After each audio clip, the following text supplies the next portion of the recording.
జగన్ హయాంలో ఈ వారం 1000 కోట్ల రూపాయల అప్పు తీసుకున్నాడు. ఈ వారంలో 2000 కోట్ల రూపాయల అప్పు తీసుకున్నాడు. టోటల్గా ఎంత అయిపోయింది?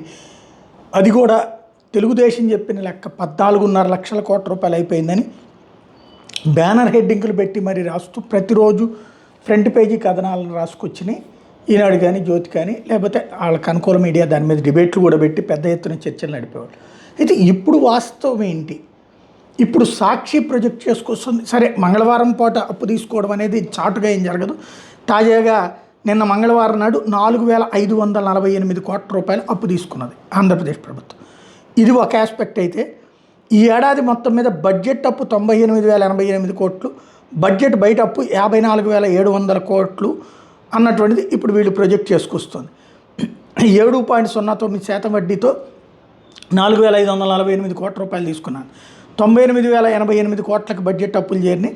బడ్జెట్ బయట అప్పు 54,700 కోట్ల రూపాయలకు చేరింది. ఒక్కేడాదిలో ఇంత అప్పు చేస్తూ సంక్షేమ పథకాలు కూడా ఇవ్వలేదు అన్నారు. సరే, సంక్షేమ పథకాలు ఇచ్చారా లేదా జనానికి తెలుసు. నిన్న తీసుకున్న అప్పు కరెక్టు. ఏకైక పాయింట్ ఏంటంటే, నిజంగా 1,00,000 కోట్ల రూపాయలు తీసుకున్నారు. అది సాధ్యమవుతుందా? ఎఫ్ఆర్బిఎం నిబంధనల ప్రకారం అయితే మన టోటల్ జిఎస్డిపిలో 3% మించి తీసుకోవడానికి లేదు. కొన్ని పథకాలు అమలు చేసినప్పుడు 3.5% దాకా అంగీకరిస్తారు. అట్లాంటిది ఈ స్థాయిలో అప్పు తీసుకోవడం అంటే ఆషామాషి కాదు. నిజంగా సాధ్యమైందా? దీని మీదన ఏ పత్రికలు రాయు.